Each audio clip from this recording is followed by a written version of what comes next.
It is our iHeartCountry album listening party with Luke Combs. Glad you guys are here. So let's talk about this new music that's coming out.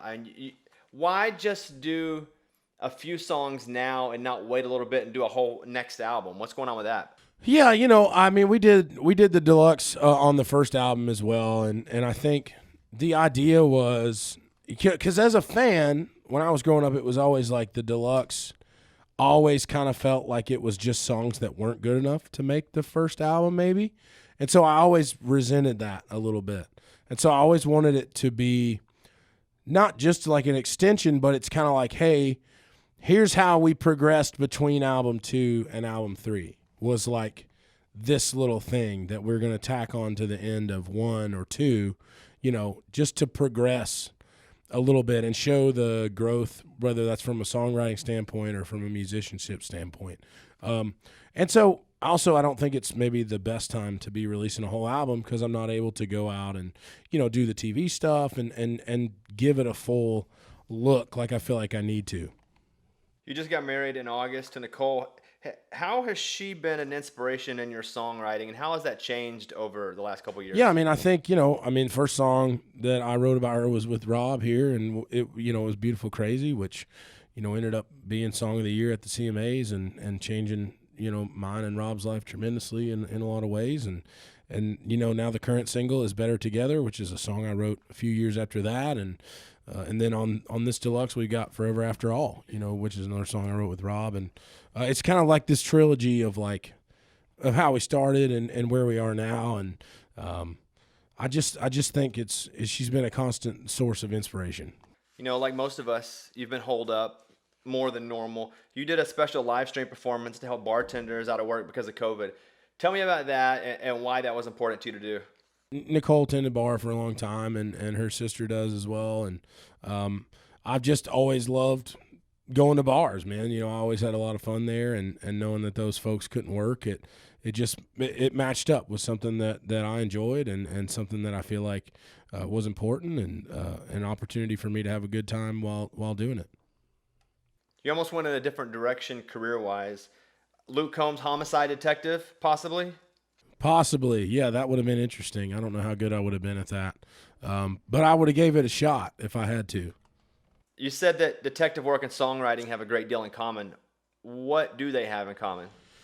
I think I've always thought when you're solving, whether that would be a case. I don't feel like I want to say case because I'm not a detective. That makes me sound like I think I'm a detective, and I don't at all. But it's kind of like I look at it as solving a puzzle. You're putting the pieces together. And to me, I've always compared writing a song to putting a puzzle together, but you also have to create the pieces of the puzzle. So you don't know what the pieces are. You have to create them and then put them together. So I think that's the same, like it kind of scratches that same itch in a way. We're going to listen to some of the new songs right now. By the way, if you're just turning us on, I'm Bobby Bones with Luke Combs. It is the iHeartCountry album release party of his deluxe album, What You See Ain't Always What You Get. It is available right now, so go stream it like crazy. And we're going to go first with My Kind of Folk. So before I play this, just kind of walk me through where you are and when you walk into the room and start going through My Kind of Folk as a song. Yeah, I was actually in my man cave at the house with Dan Isbell, Ray Fulcher, and my utility player, Dustin, and my guitar tech, Jamie Davis, actually. We're all kind of hanging out, and this is an idea that Jamie had and had sent to me, and it ended up being really great, and we had a really good time writing this one, and I think it shows on the production of this track. Let's talk about Without You. That's up next. This is another love letter to the people that helped you get to where you are today. Tell me about this song and the inspiration behind it, and then who's also doing the song with you.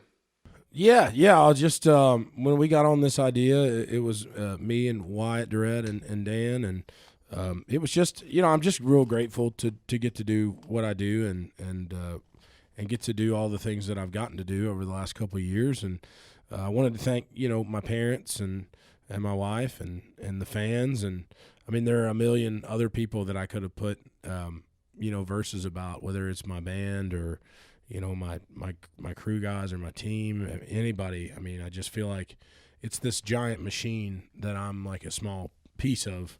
I just happen to be like the front facing piece, You know what I mean?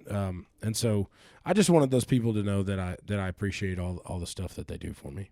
We're here. It's Luke Combs. I'm Bobby Bones on the iHeartCountry album listening party with Luke. And when you teased Forever After All on TikTok, you said, first came Beautiful Crazy, then Better Together, and now Forever After All. So, I mean, Forever After All, I suspect that this is another one of those songs that was heavily influenced by your life right now. Yeah, definitely. That was the first song that I wrote in me and Nicole's house that we live in now, and I wrote it with Rob and our buddy Drew Parker there, and so I think it was special for a few reasons. You know, first song we wrote in that house, and we had just moved in there together, and so kind of wanted to just hit that nail on the head a little bit, you know. Our iHeartCountry album release listening party celebrating What You See Ain't Always What You Get that is available right now. And we're going to go to a song now that you played live earlier, but we're going to play again now. I'm always so curious about hopping into the writing room, and coming up with a song. Like Cold As You, and that was an idea. Where in the world did that come from? Well, actually, that was Shane Miner's idea. He had kind of had that idea and got it to Jonathan Singleton, and me and Jonathan and Randy got together and had worked on that. He had the first part of that chorus worked up, and Jonathan was like, "Man, this feels like it would be a really great thing for you."